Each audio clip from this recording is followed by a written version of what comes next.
actually a very diversified Jordanian community, very highly educated, group of people. They've actually spread out throughout the states. We have Grand Rapids, Detroit, Macomb County and all that. We actually, just so you know, thanks for covering this, we have actually a meeting with the ambassador tomorrow from 10 to 12. The purpose of the meeting is to address the community needs and to address the community engagement in the political process, social process, cultural process that's happening in here. How are you tonight? Doing fabulous. What a beautiful evening, beautiful people. It's a great association, the Arab American Chaldean Council, Haifa Fakouri. We have to thank her and thank Abe Mufak for putting together such a spectacular occasion. And you know it's great when you see all of the big people in the community are here. Lieutenant Governor Brian Calley, Speaker of the House Tom Leonard, congressmen, senators. I'm supporting as a state representative from Commerce and West Bloomfield. And then just all the community members. And it gets so busy, and here's the reason why. Because the work that the ACC is doing is great, great work. So we have to support them. I hope everybody watching and listening supports the ACC. They do a fantastic job. We all support the ACC. Thank you so much. Just an awesome time to be with such a strong and great community for our state of Michigan, and gathered together here for a night to recognize difference makers. So it's a pleasure to be here. That's great. And since you took office in 2011, how would you see the community evolved throughout the year? Well, the economy has been growing stronger and stronger, and the entrepreneurs, small business owners, and middle-sized business owners that are just taking chances, they have hopes and dreams and aspirations, and they're going after them, and it's creating opportunity in our communities, and they just keep on getting stronger. But what's even more important than that is the strength of the families that are that really, it's the fabric of the community. Strong families build those strong communities, and we're starting to see it show up in all different kinds of ways. And how do you feel about the ACC? The ACC does an awesome job in humanitarian work and making connections in the community to provide a stronger social fabric across our whole state. Well, first of all, I'm so happy to be here. This is my first time because I'm ambassador since 1 year, so this is the first time I come. I wanted to see meet the Jordanian community, and the occasion came that I can participate to this event, so I'm very happy. Haifa is doing a fantastic job, and all her colleagues, and I'm so excited to meet the American community that is interacting with our American Jordanian community, and I'm seeing that there's a fantastic relationship, and I'm so proud and happy because they're idealistic in the way they are integrated in the American society, yet they've kept their ties together. I want to ask you, U.S. has been aiding Jordan since the war started in Syria, and it's been recognized as internationally as the largest displacement of all time. How is Jordan handling the situation now? It's not at all easy. It's not at all easy. We have 1.3 million, and it's almost 20% of our population. It's costing us a lot, but at the same time, the satisfaction of doing this humanitarian move is very important. We've not only received the Syrians, but we've also helped them in having good education, medical care, and jobs. We've given. How is the economy doing right now? It's not easy at all, and definitely the help that comes from the outside world is not enough. The United States has been generous with us, but it's not enough to cover all the expenses we put. So the economic situation is getting into a difficult area there. And may I ask you, how long are you staying here? I'm leaving tomorrow for this time. Tell me how you feel tonight. Well, it's a tremendous honor. You know, I've been a strong supporter of ACC for the last 10, 12 years in all of my endeavors in elective office, and there's some wonderful people here, some wonderful people as a part of the organization, and it's an honor. ACC means an awful lot to our community. Good evening. Thank you, Dr. Mandy. It is always wonderful to be here. Doesn't it look beautiful? It's really wonderful. And I have to say first a very big thank you to Dr. Haifa Fakouri. Will you join me, our President and CEO, who does such an extraordinary job, who's so committed to it. Thank you. very, very much. And Abe Mamfa and the board of directors, everyone who is involved with the Arab American Chaldean Council. Thank you for what you do, and congratulations to all of the award winners this evening, each very, very deserving. You know, we all know that we live in very challenging times with attacks on our immigrant communities and worried families of detainees and chaos and division. That means it's even more important that we stand together to respect and value each other and work together on behalf of people in our communities. Of course, standing together and working together is nothing new to the Arab American and Chaldean Council. It's what you do every single day. You need to look no farther than this room to see the life-changing differences that you're making. Your Pantry of Plenty is making sure that families in southeastern Michigan have healthy food on their tables, including fresh fruits and vegetables. Last year, you delivered more than 300 tons of food. Your PAC program is bringing together job seekers and employers and helping people get the training they need to succeed on the job and in life. And your primary care and behavioral health clinics ensure that people of all ages get and stay healthy, build strong relationships, and achieve their potential. The focus of this year's gala is promoting drug-free communities, and we know how serious this challenge is. In a time when our nation is struggling with an opioid epidemic, this has never been more important of a focus. Just yesterday, I called on the President to follow the recommendations of his Opioid Crisis Commission and allow the government to negotiate the lowest possible prices for the life-saving drug naloxone. This is a drug used to reverse overdoses. It needs to be available for all of our law enforcement and all of those who are first on the scene when there's an overdose. When people have overdosed, have access to naloxone, they are able to survive and get the help that they need. So whether it's helping people get treatment for substance abuse, working together to create jobs, giving families access to healthy food, or providing young people with a safe haven in the 7 Mile community. The work you're doing is saving and changing lives.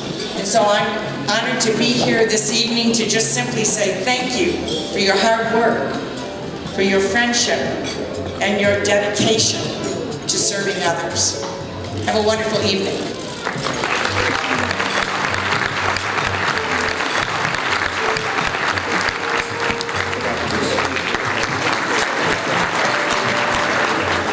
Good evening. First of all, I want to also congratulate all the recipients of the awards tonight. I can tell you that the vast majority of them I have on speed dial on my phone, and when it really gets tough, I call on one of them. I also want to congratulate ACC and Dr. Fakuri. When I first met her, it was like sometime after 1994. And what attracted me to service at ACC was the fact that they served everyone that came to their doors. It didn't matter about their ethnicity, their race, their religion, gender. Anybody that needed help was given help at ACC. And when I saw that was the case, I just couldn't say no to her. So congratulations. Let's give her a nice hand, please. And I don't know what to say about Yasmin here. You know, I can hear her sing the national anthem 7 days a week. We had her last night at an event, and she's outdone herself again, so thank you for being here. I have the distinct honor and pleasure tonight to introduce our Lieutenant Governor. He's the 63rd Lieutenant Governor, Brian Nelson Calley. He was also a member of the Michigan House from 2007 to 2011. It says here that he's a member of the Republican Party, but I don't think I have to say that because we all know that. He's served as a great public servant for many years, and to say that he's a high achiever would be an understatement. Lieutenant Governor holds a bachelor's degree from Michigan State University in Business Administration. They're doing pretty good in football right now. A master's degree in Business Administration from Grand Valley State, and a very prestigious master's degree in Public Administration from the John F. Kennedy School of Government at Harvard, and there's only one Harvard. Congratulations for that. Lieutenant Governor Kelly is a tireless advocate for inclusion in Michigan, working to ensure some of our most vulnerable citizens can live independent and self-determined lives. He's chaired many critical committees, the Michigan Mental Health and Wellness Commission, something near and dear to our hearts, Prescription Drug and Opiate Task Force. He's taken great aim on prescription abuses, and I couldn't applaud him more for that. He's also served on chaired the Special Education Reform Task Force, and again, he wants to mediate special needs complaints at the school level and not in the courtroom, so he can get a quick resolution. I think that's great and makes great sense as well. I want to take a personal moment to thank him for his unwavering support and promotion of the Michigan Law Enforcement Officers Memorial Monument. He stated that it would be a great testament to our fallen heroes, and he gets no argument from me on that.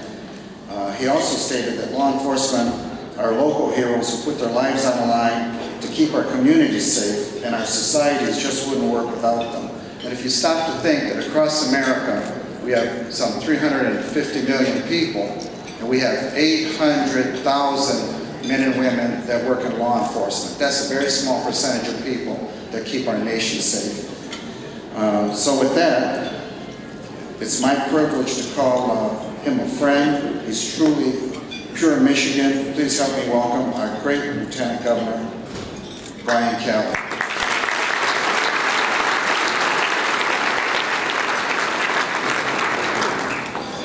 Well, thank you very much, Chief, and thank you for all of you and everything that you do. Congratulations to Dr. Fakori and Abe Bumpa, that all over the years, the tenacity and the perseverance and the determination to make a difference on some of the toughest issues that face our communities. Now, tonight the focus or the theme is about something that all of us really need to care a lot about, and awareness is rising, but those of us who are in the room that have had this really intense, close experience with addiction and what it can do to the lives of the people that we care about know how important this really is. And we know how much work we have to do and maybe how wrong we've gotten it in the past. You know, there was a time, I'm 40 years old, you guys are 38 years old, I see. But during my lifetime, there was a rise of this thing that was called tough on crime, right? It was this idea that you would try to, things like, dealing with things like drugs and addiction, the main strategy was throw people in jail, right? That was the approach that was taken for a long time.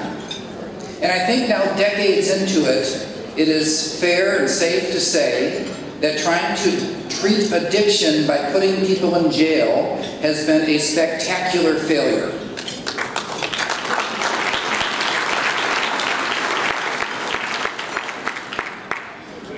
But more than that, it's like throwing away a life that has intrinsic worth and value. It's saying to a family that this person that you love and you care about so much isn't worth the effort to try again. See, there is a tendency in the past to give up on people, but we have to be determined to never give up, to see the value and worth in people, to keep on trying, to reject the notion that a person can only become addicted if they have some kind of character flaw, like addiction is a character flaw. It is not. It's biology. And it's not a law enforcement issue as much as it is a healthcare issue, and it deserves a healthcare response. And as we move toward this, that's where we see the bright lights. That's where we see the progress. That's where we see things moving. Even in the criminal justice reform that is happening in our state today, We know that with something as powerful as opioids, that when you try to quit cold turkey, there's something like a 75 or 80% failure rate, but when we offer medically assisted treatment, then we see that success rate go up substantially. Actually, instead of having an 80% failure rate, you see an 80% success rate. People are getting their lives back on track. And so with the task force that I led, we put together a comprehensive plan from all the way through from prevention, which is the best way to treat this, all the way through to treatment and criminal justice reform, because we believe, and we have to, as a society, believe that it's worth it to go the extra mile, to find the lost, to reach higher, to do better, to work harder. And the things that stand in our way today, I'm not worried about what's happening in our communities. At the community level, that's where the real strength is. But if you notice that year after year after year, election cycle after election cycle, we hear so much about fighting. People brag about fighting, right? You notice this? They put it in the ads, like, I'm going to fight. I'm going to fight this. I'm going to fight that. I'm going to fight for you. I'm going to fight him. I'm going to fight her. Everybody's going to fight. And then they get elected. What do? They fight. But what about getting things done? When our nation seems to be being torn apart, and this political divide gets wider and wider, who will bridge that divide? Right? Who will stand in between that? Who will bring people together? Who will form a unifying vision? If there's any issue we can do that around, it is fighting the opioid epidemic and this addiction epidemic that is sweeping across our nation and now taking more lives every year than car accidents do. This is big, and we need to be on the same page. We need to reject the politics of division and be about the politics of addition, bringing people together to solve our toughest issues. I see a room like this come together full of doers, full of people that are about getting results, and it makes me confident about the future. Thank you for who you are. Thank you for what you do.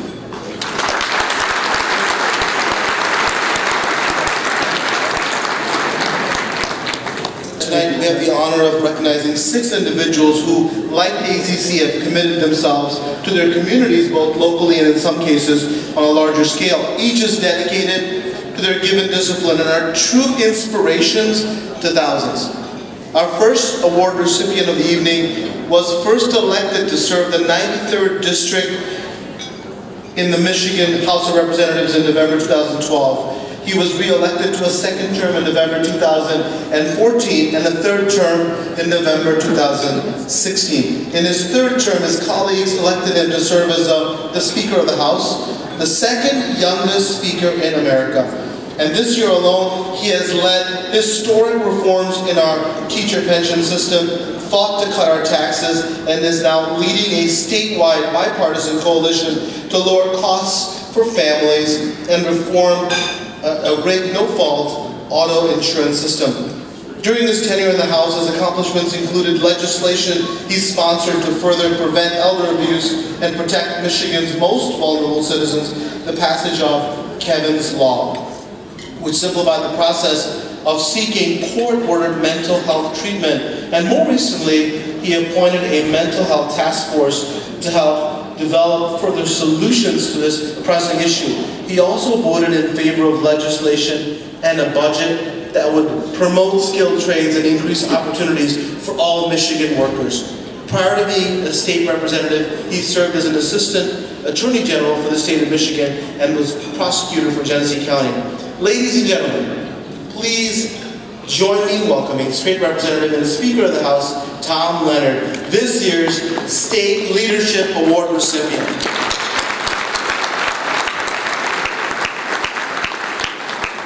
Well, good evening, and thank you all so very much for being here and for having me. I cannot tell you what an incredible honor it is to be with you.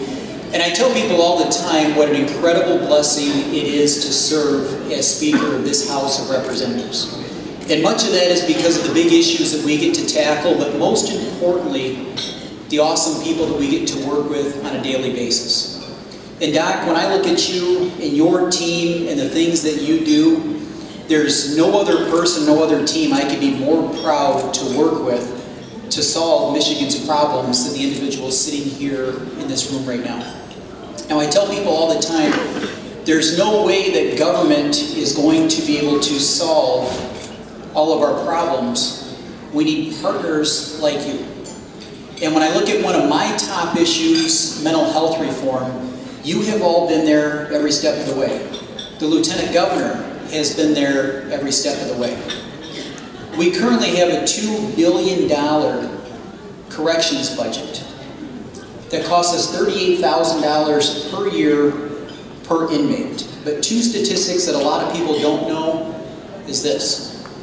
Nearly 30% of our prison population suffers from some type of mental illness. And when they do, the average cost of that inmate costs us nearly $110,000 per year. Think of the cost savings as a state that we could have moving forward if we were able to get people the help they need before they commit that violent and heinous crime. And that's why mental health reform has been one of my top priorities as Speaker of the House. But again, there is no way that we as government, there is no way me as Speaker, the Governor, the Lieutenant Governor, we cannot do it on our own. We have to have partners like you. And I want to thank you for the work that you've done. We've got a lot more work to do, and certainly during the next 14 months as my term as Speaker, I look forward to working with each and every one of you in this room because you have been an amazing team. Thank you.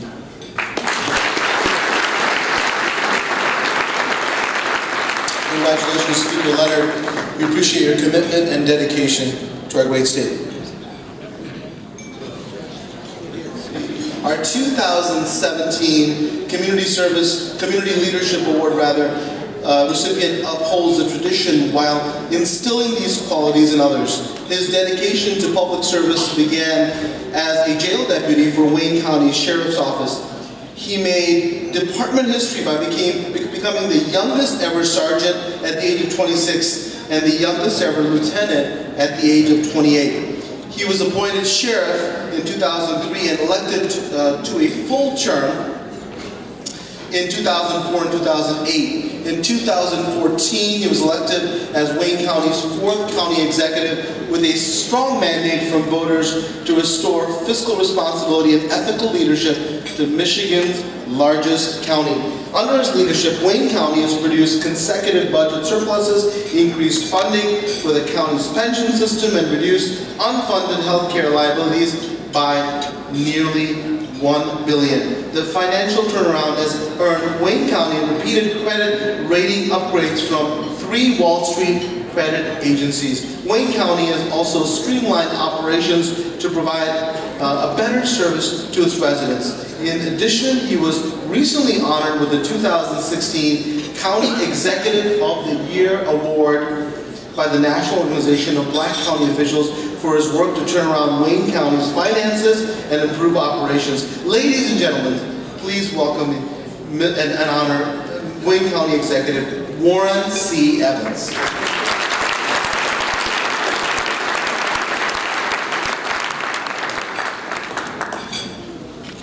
Wow, thank you very much. It's great to be here. ACC is what I'd like to talk about for a minute, which has been such a pillar of the community in all of my public life. I've always been supported, and ACC's always been supportive of me, not personally, but what we do in the community. What's important to people in this community. Obviously, tonight is about drug addiction and opioid addiction and those kinds of problems. But certainly from my past as a former narcotics officer and an administrator through police agencies as the sheriff of Wayne County and the police chief of the city of Detroit, I certainly understand the untold stories of hurt and destruction in families and lives. And so this is not a partisan issue, this is a people issue. And the folks that are here tonight understand it, and it's so important. In my life, when you receive an award, there are really 2 things that factor importance to me. One is the caliber of the agency that gives the award in the first place, and you can't find a better agency than the ACC. The second one is the caliber of the people who are awarded with you. As I look down here at the table, the the relationships, the friends, the people who have committed strong portions of their lives to public service and to doing good for people. I feel honored to be in that group. So thank you very, very much. I appreciate all the kind words. I appreciate the friendships and the relationships, and we're working together now on a number of issues. Wayne County's on its way back. You don't hear about it as much as Detroit. But 3 or 4 years ago, people thought Wayne County would have been the albatross around Detroit's neck because of our financial condition. We're in much better shape, and I've got to say, we wouldn't be in that shape if it wasn't for the help of the governor of the state of Michigan and his administration. You don't do things by yourself, and I think it's very, very important for me to laud those who were so helpful in Wayne County's return to fiscal stability. So thank you very, very much. I'm very honored. Thank you, Mr. Evans, for your unwavering service and commitment. Our next honoree's extensive expertise in both healthcare and finance serve as a foundation for his important role as Executive Director of Oakland Community Health Network, OCHN. Under his guidance, OCHN identifies, influences, and delivers services to more than 25,800 Oakland County residents. Now, these individuals include adults and children with developmental disabilities, adults with serious mental illness or substance abuse disorders, and children with serious emotional disturbance. In addition to overseeing OCHN's administrative staff, he also acts as the chief liaison between the organization's service provider agencies, board of directors, people receiving services, community partners, and state legislators. He works closely with each and ensures citizens in need of mental health assistance receive quality services that promote independence, inclusion, and equality. He is well respected amongst his peers for his detailed knowledge of investing, banking, and monetary policies, healthcare economics, and interpersonal skills involving relationships with people receiving services. His unique and diverse skills are valuable assets not only for OCHN's network, but also the students at Walsh College, where he serves as an adjunct professor. His long-standing commitment to his family, community, and those in need of help continue to provide the framework that promotes his credibility and admiration as an exemplary leader. Ladies and gentlemen, I'm pleased to introduce our 2017 Community Service Award recipient, Executive Director and CEO for Oakland Community Health Network, Mr. Willie Brooks.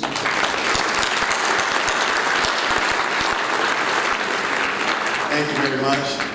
First, I would like to find out who wrote that so I can promote them. I'm very fortunate to be in a job in which I have the opportunity to help people. Many times people go to jobs that they dislike each day, but I have the opportunity to actually involve other people and enhance their lives with some of the things that we do. No one would have ever imagined that in this time that we would have such an epidemic with prescription drugs. No one would imagine that our jail system and our emergency room system would be alternative to mental health care. Fortunately, over the last few years, we've doubled our staff and our funding and our correction systems with Oakland County, working with some of the sheriffs. We've also doubled our staff in substance use to try to combat the epidemic that is occurring. The fight is just beginning, as we were talking about fighting. And we're preparing ourselves to meet those challenges and to assist those individuals. I'm honored for what I do, and I'm very fortunate to be among so many people who share in that same dream. Thank you very much. I'm humbled and honored by this experience. Congratulations, Mr. Brooks.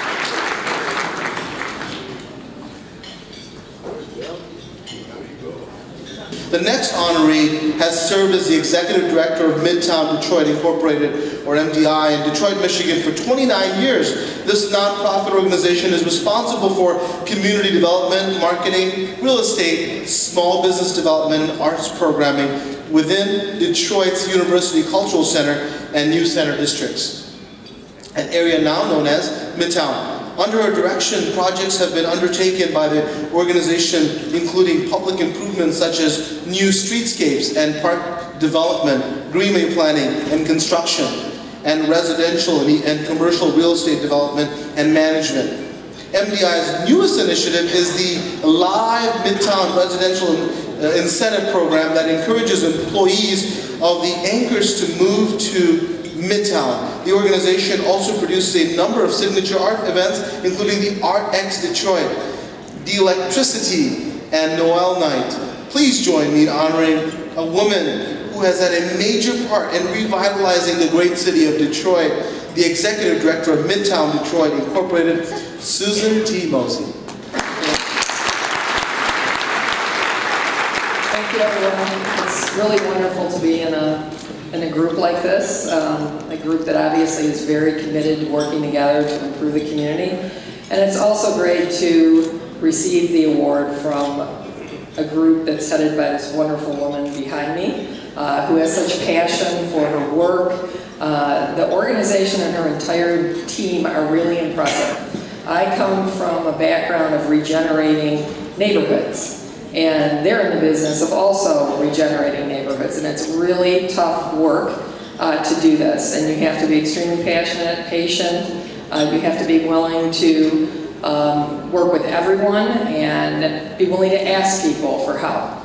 And this is an organization that knows how to do that knows how to serve the community while they're rebuilding it, and has had a tremendous impact both on the social agency side, but also on the physical improvement side in their district, and for that they should be greatly commended. So to get an award from a sister organization is a great honor, and I can't thank everyone here enough.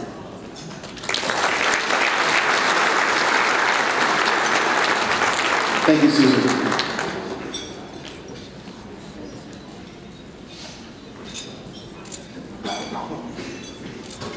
Our next award recipient is the president of a legal service nonprofit that focuses on the Detroit area refugee and immigrant community.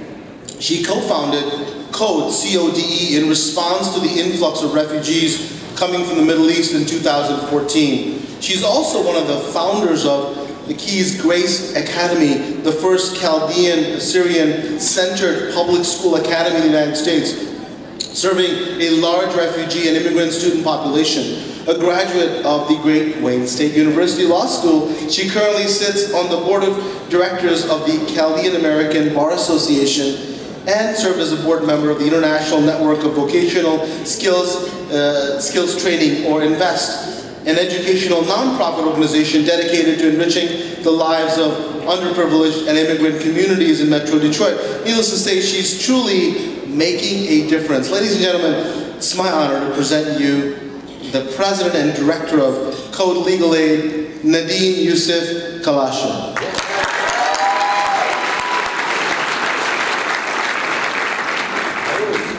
Sorry, I wrote my speech. I'm not professional. Good evening. I want to start off by thanking the ACC and Dr. Fahouri for this incredible honor. I am grateful to be recognized with such a distinguished group of individuals, and it means so much to me to be here with all of you tonight. Growing up, I constantly heard the phrase, "You are as strong as your weakest link."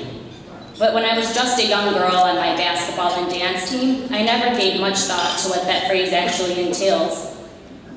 You are as strong as your weakest link. It wasn't until I went to law school and decided to dedicate my learning of the law to public service when that phrase gave me a new perspective.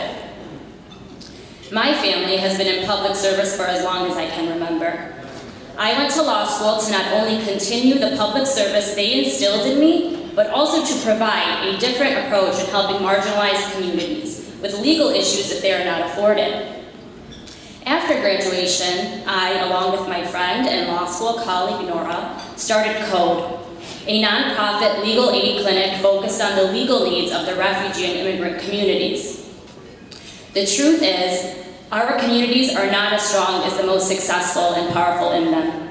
Indeed, we should always distinguish the successes in our communities as they matter a great deal to the fabric of them. But it does not define us.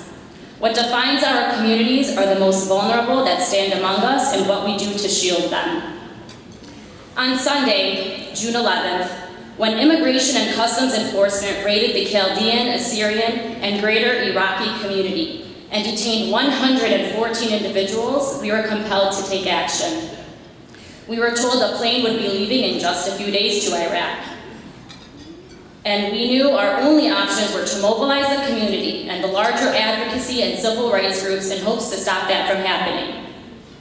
We immediately joined as co-counsel to a federal complaint by the ACLU asking a federal judge to halt the deportations of Iraqi nationals who would face persecution, torture, and even death if deported to Iraq.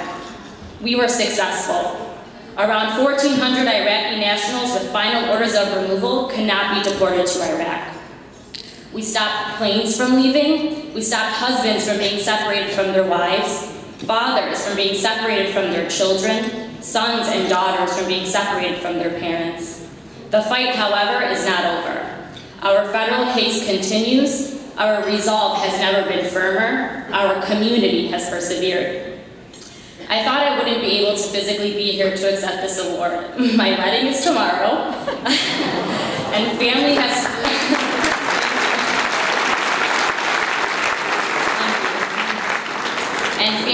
flown in from around the country, and I'm sure many of you know just how overwhelming our Middle Eastern weddings can be. But when I told my parents, my siblings, my friends, my fiance, their overwhelming encouragement was a reminder. A reminder that this award has nothing to do with me, and everything to do with us. With me, with you, with everyone else who needs a borrowed voice when their own has been silent. So I encourage you all today and to every day, be that voice and be that help. Thank you and God bless you all.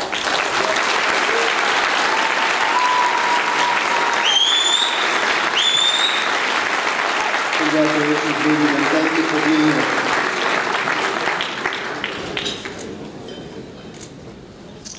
Our next Civil Rights Award recipient, final honoree, was appointed by Governor Granholm to serve as a Michigan Civil Rights Commissioner from 2008 to 2011. Served on the Advisory Council on Arab and Chaldean Affairs for the state of Michigan since 2007. Was Vice President of the Arab American Political Action Committee on the Detroit NAACP Legal Redress Committee, Chairman of the NAACP Western Wayne County Legal Redress Committee for 18 cities in Western Wayne County, and on the ACLU Lawyers Committee for the state of Michigan since 2002. He was on the National Executive Board for American Arab Anti-Discrimination Committee, co-chair of the ALPACT, or Advocates and Leaders for Police and Community Trust, an organization made up 100 law enforcement and civil rights groups, where he co-chaired with the head of the FBI in Detroit.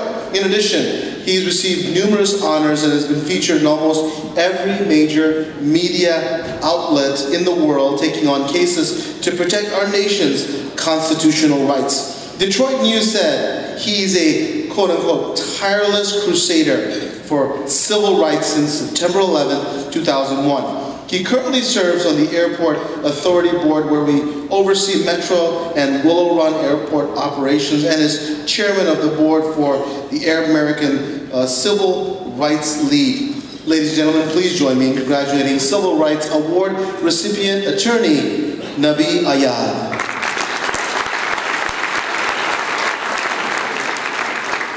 Thank you so much. I want to thank the other awardees this afternoon and County Executive Evans. You've been doing such a phenomenal job. Thank you as well recognized. And I want to thank my dear sister, Haifa Fakori, and Mr. Abe Manfat. I mean, their work is so vitally important, and you know, as all the hard work that Haifa has been doing, I tell you, she never misses a beat. She'll call me 11 in the evening and say, "What the hell's going on here? We got to do something about this." You know, it's important we take this action, whether it be the Donald Trump executive ban, 1.0, 2.0, or 3.0, or someone's being held at the airport and what have you. And all said, you know, this evening, I want to speak truth to power, in all sincerity. we have a God-given duty as all Americans, as Arab Americans, as Chaldean Americans, to help one another. There are all of us here in the room have risen out of that hole, whether there was a hole or no hole, but we have a duty to reach back into that hole and help those fellow individuals that are so unfortunate as us. And as Arab Americans and Chaldean Americans, per capita, we are the most educated, most wealthiest in the country, and we don't have to apologize for anyone about it. We don't have to apologize. So I'm proud here tonight to be part of my brothers and sisters in the Arab and Chaldean Council, the community. We have so much work to do, and I call upon you. And as the great Martin Luther King said, injustice anywhere is a threat to justice everywhere. We have to see what can we do tomorrow. How can we make tomorrow better? There's a lot of things going on. I've been doing this for 18 years. I tell you, whether it be 350 individuals that they're trying to deport back 15 years ago, whether it be 140 individuals that they're trying to lock up 12 years ago, I can't believe that this is still happening in 2017. President Trump has taken an initiative, and it's attacking each and every one of us. We can't stay silent. We need to help our neighbor. We need to help our friend, whether it be in custody, whether it be in health care, whether it be in just civil rights overall. Thank you, and God bless each and every one of you. Thank you, Musala.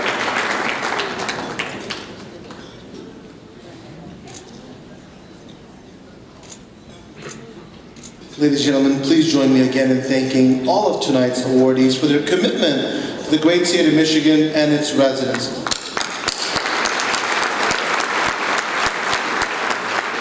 I now have the esteemed pleasure of introducing to you a woman who, without her guidance and love for the community, many of the wonderful things you have heard about and seen tonight would not have been possible. It is no secret that Haifa Fakouri has changed thousands of lives. Through innovative programming, insight, and steadfast dedication, she's helped to enhance the quality of life and improve communities throughout the Tri-County area. A leader in the nonprofit community, she has provided hope to so many throughout the last nearly 4 decades, including the disadvantaged, ill, and those just arriving to our great nation. She really is simply an absolutely amazing woman. Ladies and gentlemen, please join me in welcoming ACC President and CEO, Dr. Haifa Fakouri. I'm glad you pronounced my name right. Thank you. I'm going to be brief. I know everybody wants to eat. I want to thank all of you for being here with us tonight. Thank our representatives, senators, legislators. Thank all of you for being here. Special thanks to the Jaffars who were able to push our sweets from overseas today. We received it. We opened it despite the warning, and I said, if we violate the government, I will not go to jail alone. You will go with me. Thank you all tonight for being with us, and thanks for Mr. David, our director of the FBI here in town. We always look forward to have you at our annual event. Special appreciation to our sponsors, the staff, they did a wonderful job, and to all of you for being here with us tonight. And special thanks to our ambassador from Jordan, Dina Kawar, who came from Washington, and Mr. Mansour for being here with us tonight. Look forward to see you with us next year. As a tradition of ACC, we have a special gift for our MC. And we have a backgammon for you. When you have time to take away your stress, just to play backgammon. Enjoy the evening, and we can start the dinner. We have a band. I think they are coming to play.